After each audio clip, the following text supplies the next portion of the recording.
Aquí estamos otra vez, seguimos con nuestra serie sobre sal y luz. El tema es el evangelismo, la evangelización, ¿no? Bueno, hoy queremos responder a la siguiente pregunta: ¿qué es la evangelización? Y para tanto vamos a leer Romanos capítulo primero, versículos 1 a 4, que lo paso a leer ahora. Romanos 1 a 4, que dice: Pablo, siervo de Cristo Jesús, llamado a ser apóstol, apartado para anunciar el Evangelio de Dios, que por medio de sus profetas ya había prometido en las Sagradas Escrituras. Este Evangelio habla de su Hijo, que según la naturaleza humana era descendiente de David, pero que según el Espíritu de Santidad fue designado con poder Hijo de Dios por la resurrección. Él es Jesucristo nuestro Señor. Amén.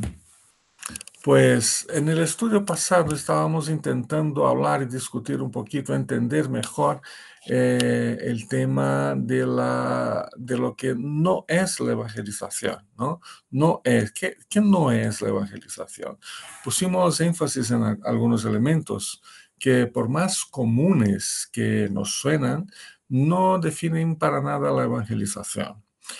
Algunos de estos elementos en realidad ya se tornaron tan presentes y tan normales en nuestra forma de evangelizar que de alguna manera ya los hemos cristianizado, ¿no? Cristianizado, sacralizado como la única o la mejor forma de anunciar el evangelio a otras personas. Puede que a muchos le hayan parecido algo profano esa forma negativa de referirse al evangelismo, sobre todo porque al fin y al cabo, para muchos de nosotros nos da igual la manera de predicar el evangelio, o la ética o la moral relacionada a nuestro testimonio personal, o peor aún, nos da igual el contenido de lo que se anuncia acerca del evangelio, puesto que en general se piensa que Dios puede usar todas las cosas, incluso las que están mal.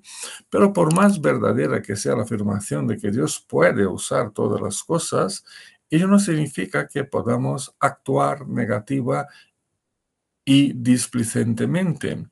Pero si ya sabemos algo de lo negativo, ahora debemos hablar sobre lo positivo de la definición de evangelización. ¿Qué es, por tanto, la evangelización? Esta es la pregunta que nos guiará en este estudio de hoy. Y para tanto me gustaría tratar este importante aspecto de la evangelización por medio de 4 posibles definiciones positivas que efectivamente reflejan lo que creemos acerca del ministerio y de la misión evangelizadora de la Iglesia y de los cristianos. La primera de ellas la podemos expresar por medio de la palabra desbordamiento. Desbordamiento. Esta palabra traduce un término muy común en el Nuevo Testamento, sobre todo en las cartas paulinas, una palabra que describe la confianza liberadora que invade la vida de todo cristiano. La encontramos, por ejemplo, en 1 Timoteo capítulo 1, versículo 5, donde leemos literalmente: porque nuestro evangelio os llegó no solo con palabras, sino también con poder, es decir, con el Espíritu Santo y con profunda convicción, o literalmente se puede traducir con confianza rebosante. Confianza rebosante. Esa palabra nos da el matiz correcto de alguien que está lleno de Cristo, que se desborda de confianza y de convicción. Es una palabra que denota que esa experiencia desbordante con Cristo se convierte en algo natural en la vida del cristiano. Por tanto, tiene la calidad de que tanto el evangelismo necesita, ¿no? El desbordamiento espontáneo y natural del anuncio de Cristo por todos los poros de la vida de cada cristiano y de la iglesia en su totalidad. Transborda, ¿no? De alguna forma, la palabra desbordamiento nos ayuda a entender el evangelismo como una práctica que tiene que ver con la inundación. No nos gusta sufrir una inundación de agua en nuestra casa o en nuestro pueblo. Y nos asusta cuando vemos en la telenoticia, en el telediario, de que algún pueblo vive la trágica experiencia de una inundación por lluvias. Esa clase de inundación es claramente destructiva y no pocas veces mortales. Sin embargo, al usar aquí la palabra inundación, me refiero a que el mensaje del Evangelio sea anunciado y proclamado de tal manera que llegue a cada rincón de la vida humana y de la vida social, no únicamente a cada persona, sino que a cada rincón de la vida humana y de cada persona, ¿no? Es como decir que la iglesia se desbordó e inundó a todo el planeta, llegando a cada ser humano con la propuesta de vida eterna en Cristo e inundando cada sector, cada dimensión o cada rincón de la vida humana de cada persona. Y al decir que la iglesia se desbordó e inundó al mundo con el Evangelio, ciertamente incluyo a todos nosotros, ¿no?, que creemos en Cristo para nuestra salvación. Hubo incluso, ahí por los años 60, 70, un método de evangelización que se quedó conocido por la expresión evangelismo por saturación.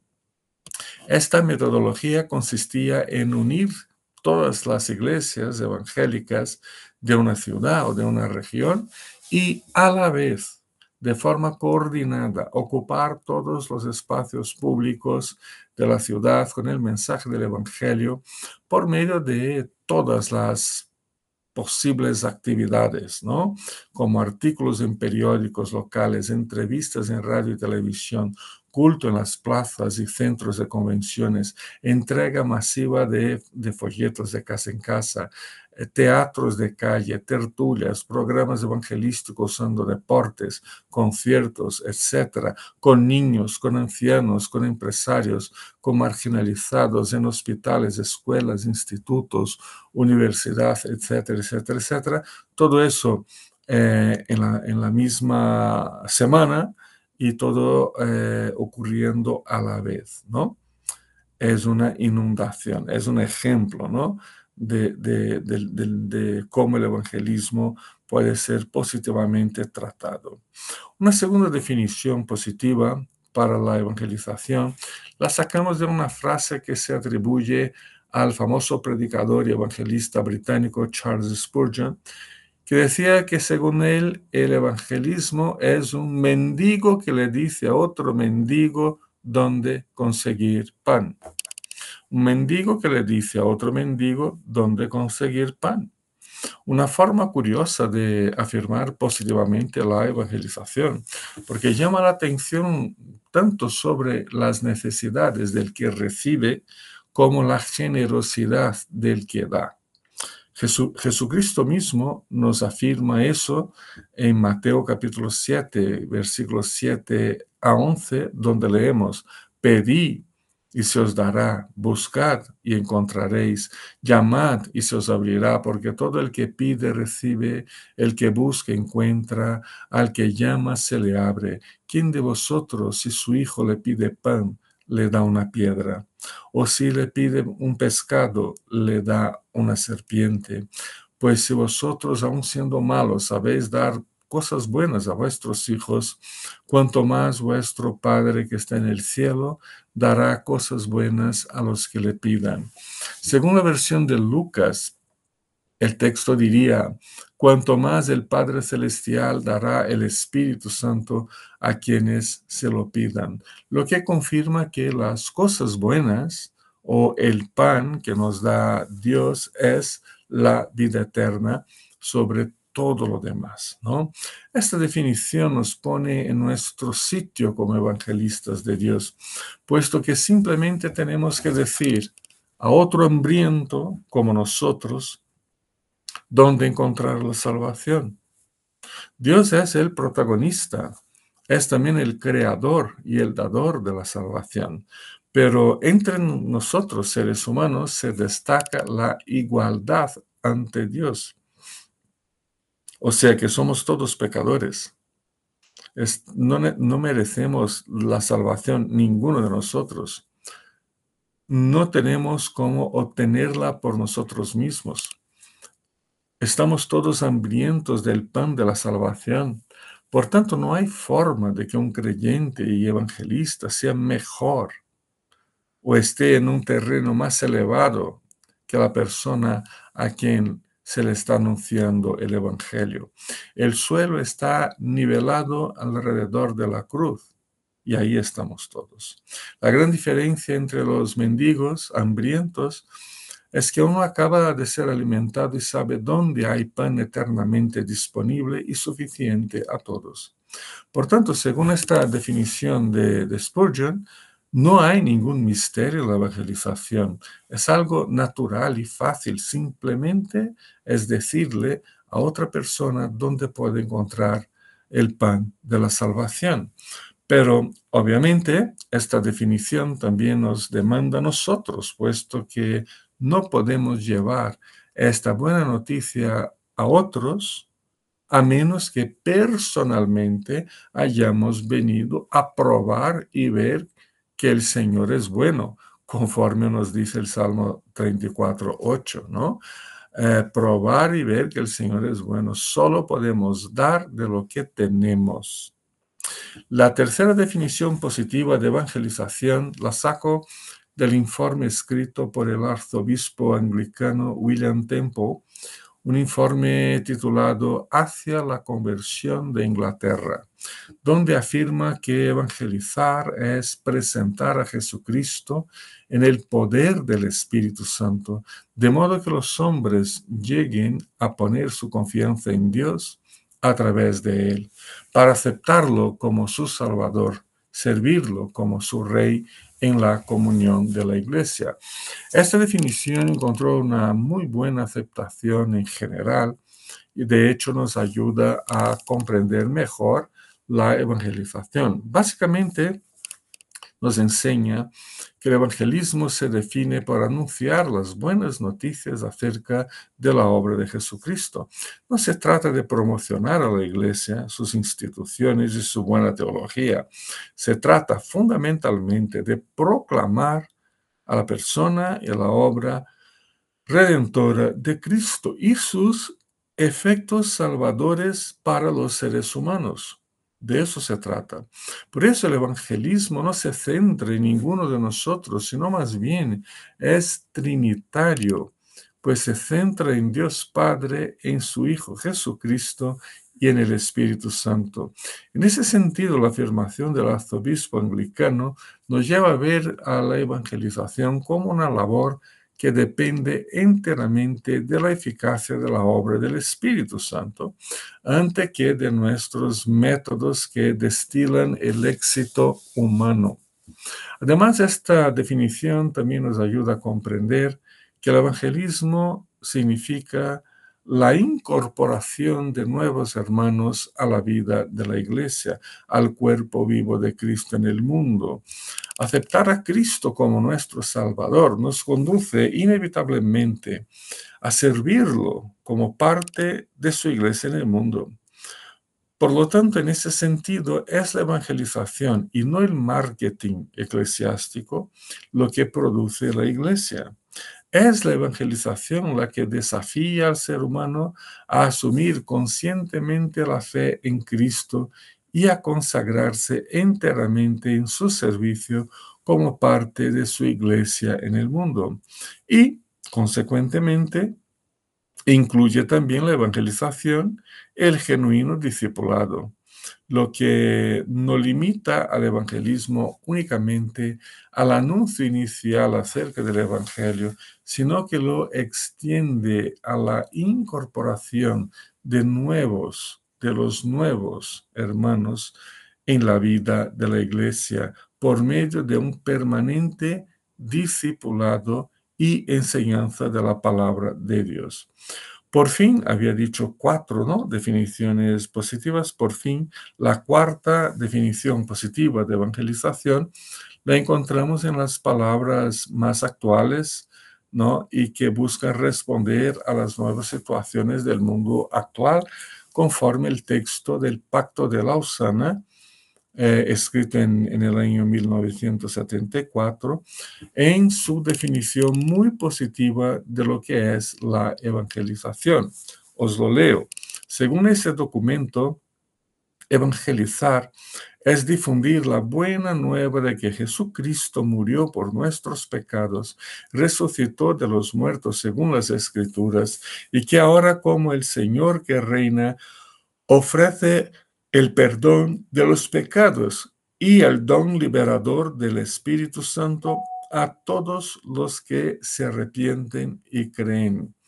Nuestra presencia cristiana en el mundo, sigue el documento, es indispensable para la evangelización.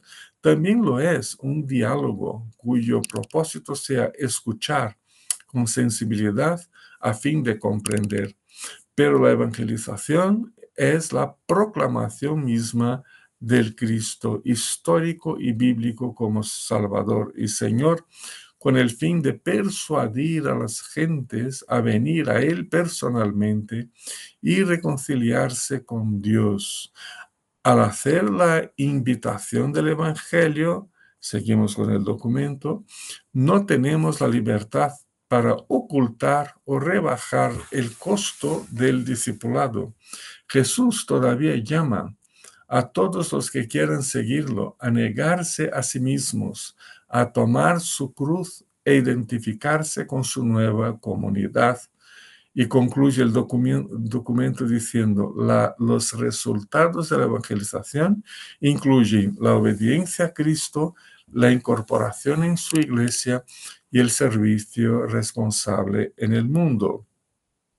Bueno, la definición que nos da este documento, el Pacto de Lausana, nos ayuda mucho a comprender el contorno general del que consta la evangelización y, por supuesto, nos guía tanto teológica como metodológicamente en nuestro ministerio eclesial y personal de evangelización.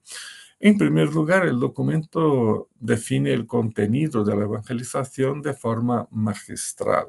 Dice, es la buena nueva de que Jesucristo murió por nuestros pecados y resucitó de los muertos según las Escrituras, y que ahora, como el Señor que reina, ofrece el perdón de los pecados y el don liberador del Espíritu Santo a todos los que se arrepienten y creen. Este contenido está en total acuerdo con las palabras que habíamos leído, ¿no?, del texto de Romanos 1, 1 a 4. Si lo fuéramos a resumir en una única palabra, podríamos decir que el contenido del mensaje del Evangelio es Jesucristo. Él es el gran contenido de lo que tenemos que difundir por todo el mundo. En ese sentido, el documento del Pacto de Lausana nos habla de dos eventos centrales en la vida de Cristo, su muerte y su resurrección. Y esto se conforma con Romanos 4:25, donde leemos las siguientes palabras del apóstol Pablo. Él fue entregado a la muerte por nuestros pecados y resucitó para nuestra justificación. El documento también nos afirma que evangelizar es difundir la buena nueva. Claro, el verbo difundir define muy bien el carácter del evangelismo, puesto que pone en suficiente énfasis la actitud permanente de la Iglesia de anunciar por todas las formas posibles, pero siempre manteniendo intacto el contenido del mensaje anunciado, de que Cristo murió por los pecados, resucitó, ofrece el perdón y el don libertador del Espíritu Santo. Así que difundir o proclamar se refiere al anuncio de un mensaje y a la acción divina de salvar, y no a los resultados humanos esperados. Además, también nos habla de la presencia cristiana y su diálogo sensible y comprensible en el mundo, como la manera central de difundir y proclamar el Evangelio. Esta presencia parece más difícil en nuestros días, o al menos menos visible que en décadas pasadas, debido a la presencia totalitaria del secularismo. Sin embargo, cada década eh, que va pasando, los cristianos al ejercer su profesión, al relacionarse con sus vecinos, con sus amigos y familiares, al acudir a uno que sufre o que está solo, pues comparte los valores y el mensaje claro del Evangelio por medio de su presencia proclamadora en el mundo. La propia existencia de la Iglesia y sus actividades de culto, de diaconía y de evangelización es en sí un anuncio de que Cristo sigue actuando, llamando y salvando. Aún vemos por el texto del documento que la evangelización tiene por objetivo persuadir a las gentes a venir a Él personalmente y reconciliarse con Dios por medio del arrepentimiento sincero y de una fe genuina en Cristo. Por tanto, se trata de un ministerio de insistente repetición. Evangelizamos una y otra vez, sin desanimarnos, sin darnos por vencidos, siempre confiados en la buena mano del Señor y en la obra del Espíritu, que es una obra de convencimiento del pecado, de la justicia y del juicio. Todo eso significa que aunque la evangelización sea un anuncio, y por anuncio me refiero a que se da siempre por palabras y por obras, la evangelización no es indiferente a la forma como reaccionan las personas, puesto que su objetivo es que las personas vengan a Cristo y se reconcilien con Dios. Sin embargo, esta persuasión debe siempre ser franca y honesta, puesto que nada tenemos que esconder, aunque muy a menudo vemos como muchos no son claros respecto al coste de seguir a Cristo. Así que este documento nos dice sin rodeo, al hacer la invitación del Evangelio, no tenemos la libertad para ocultar o rebajar el coste del discipulado. Jesús todavía llama a todos los que quieran seguirlo a negarse a sí mismo, tomar su cruz e identificarse con su nueva comunidad. El propio Cristo, ¿no? Lejos de ocultarnos lo que sea, insiste con sus seguidores y discípulos que cualquiera que piense construir una torre se sienta primero a calcular el costo. Lucas 14:28, ¿no? Él nos lo puso de forma muy clara al decirnos que si alguno viene a mí y no sacrifica el amor a su padre y a su madre, a su esposa, a sus hijos, a sus hermanos y a sus hermanas, y aún en su propia vida, no puede ser mi discípulo. El que no carga su cruz, me sigue. No puede ser mi discípulo. En el Evangelio debemos también seguir el ejemplo dado por Cristo. En el momento adecuado del proceso, como lo hizo Cristo, debemos exponer al otro la verdad del camino de la vida cristiana, que se trata de una vida de transformación de lo que pensábamos por lo que piensa el Señor en su palabra, una vida de sacrificios al no dar salida a los apetitos pecaminosos, una vida de obediencia entregada al servicio a Cristo, una vida de identificación con su pueblo, un pueblo despreciado y muchas veces perseguidos de variadas maneras por la sociedad ausente de Cristo. Bueno, vamos a intentar concluir. La evangelización, por lo que hemos visto, es un camino permanente, simple, honesto, que expresa nuestra fidelidad y compromiso con Cristo, que nos lleva siempre hacia el otro en su estado de total hambre de pan y salvación. Algunas implicaciones que podemos sacar de todo esto para nuestras vidas. La primera, Debemos convencernos y dedicarnos al ministerio de evangelización del mundo, dejando atrás nuestros prejuicios y temores personales. Claro está que cada uno anuncia el Evangelio siempre desde sus dones y desde sus talentos dados por Cristo, pero no podemos escaquearnos de la gran responsabilidad evangelizadora de la Iglesia y de cada cristiano.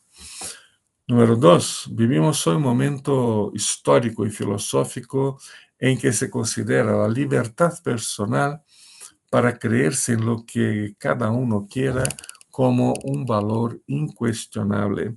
A eso se suma el relativismo, en que cada uno es dueño absoluto de su propia verdad personal. Y en ese contexto se considera que hablar de religión está prohibido. Es como atentar en contra de una libertad personal de creer en lo que cada uno considera verdadero. Pero ese es el contexto más necesitado del Evangelio, del mensaje transformador de Cristo, y que nuestro principal campo misionero se encuentra justamente ahí. Número 3, debemos asumir una posición personal, familiar, eclesial, de inundar y saturar la sociedad con las palabras de Cristo, con su mensaje de salvación. Es preciso insistir una y otra vez con la evangelización. Sin embargo, puesto que para esto hay un precio, ¿no? Nos ha puesto Cristo en este mundo a pagar el precio de su servicio al mundo. Número 4 y última, por ser creyentes no podemos considerarnos ni mejores que nadie, ni los más especiales, ni los peores. Somos mendigos que dicen a otros mendigos donde hay pan. Acerquémonos a las promesas de ese mensaje de forma piadosa y humilde, pero firme y confiada en Cristo. Seguimos luego con un nuevo tema sobre sal y luz, la evangelización. Y nos vemos entonces en la próxima sesión.